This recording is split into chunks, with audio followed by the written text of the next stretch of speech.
Right,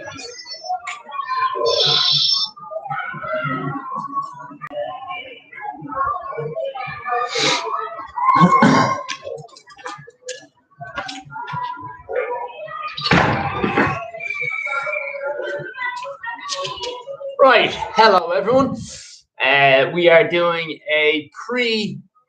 it's a stretch, it's just a basic stretch routine. I'm aiming it at the fact that this is a pre-running stretch. So it's mostly going to be focused on using a foam roller and just sort of loosening up your hips mostly before one goes out on one's run. So I'm not going to waste time getting started. What we are going to do first, if you don't have a foam roller, I don't think I can think of many alternatives that you can use. If you have some sort of a bar in your house that you can rub your muscles over, and that's the only thing. The only equivalent that I could think of off the top of my head would be if you have a pole. So a kitchen roller, the old school pissed off housewife running down the road, that sort of thing. And if you go into these sort of the spandex pants with Arnold Schwarzenegger's face all over, you can then roll your leg, which is the same as doing a foam roller. But unfortunately, if you're too poor to afford one, then piss off. I don't want you involved in my channel anyway, because it's about people who have spare fivers to give to cancer research. So, starting off, we are going to do both of the hips. And if you have a large penis, then again, please don't be involved in my channel. This is for people with a really small penis that doesn't get rolled as you go over.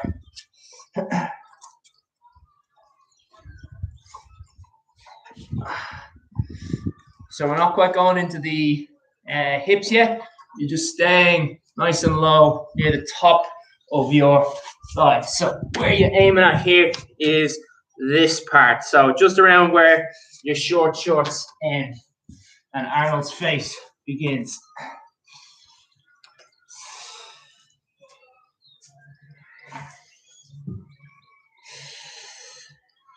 And just like with our previous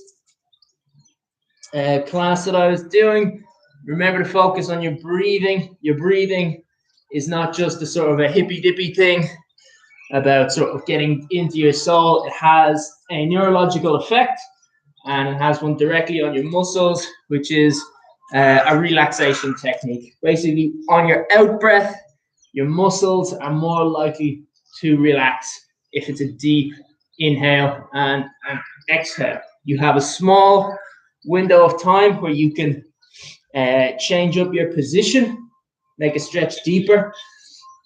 When you are on your exhale, it's not just a cumulative thing, because if you did that every time you breathe deep, you would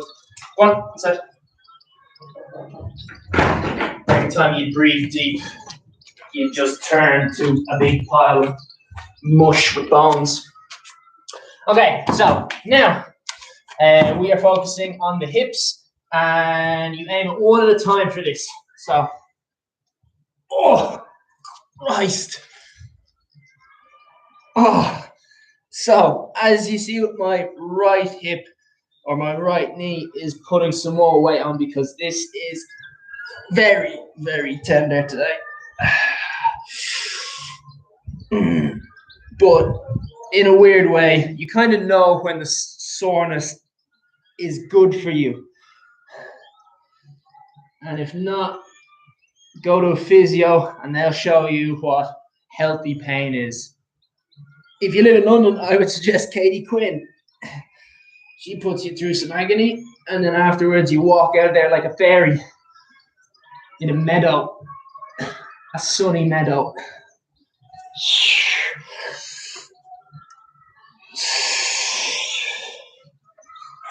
And what you should feel is the soreness should start easing up. And after a while, you might start getting brave enough to do it with the extra weight of not having your legs supported. All right, switch over, other side. So now we're moving on to our right hip.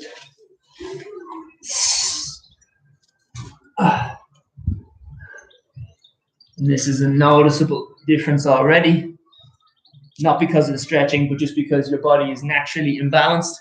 One side is always stronger, more flexible than the other.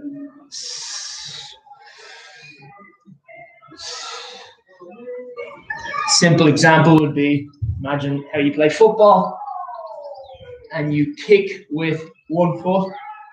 Well, you kick better with one foot, so that's your leading foot that you use, but then the other foot is not lacking in work, it's balancing. So that's why if you're right-footed, you actually have a stronger left foot, left leg, because it spends all day making sure that your body is balanced while your right foot is doing something accurate. Okay, so both hips sort of done. Now we're going to stretch them out. So this is a common one that I do because it's good stretch.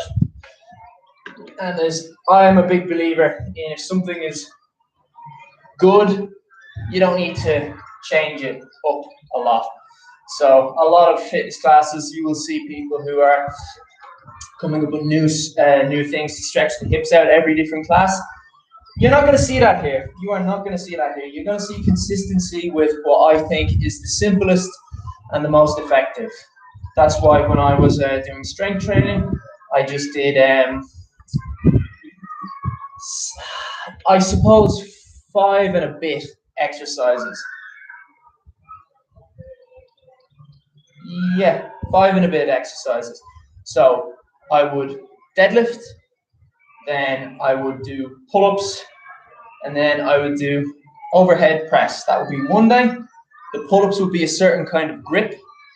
Then the next day, I would do squats, bench press, and a different form of pull-ups.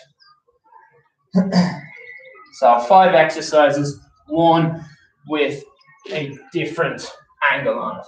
One was called neutral, and one was just your standard pull-up.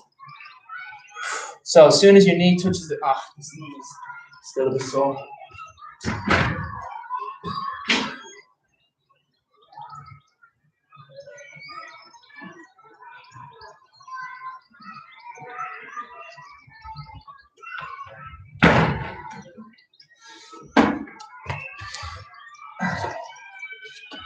So same again, focusing on driving your hips forward. We're not focusing so much today on the opening.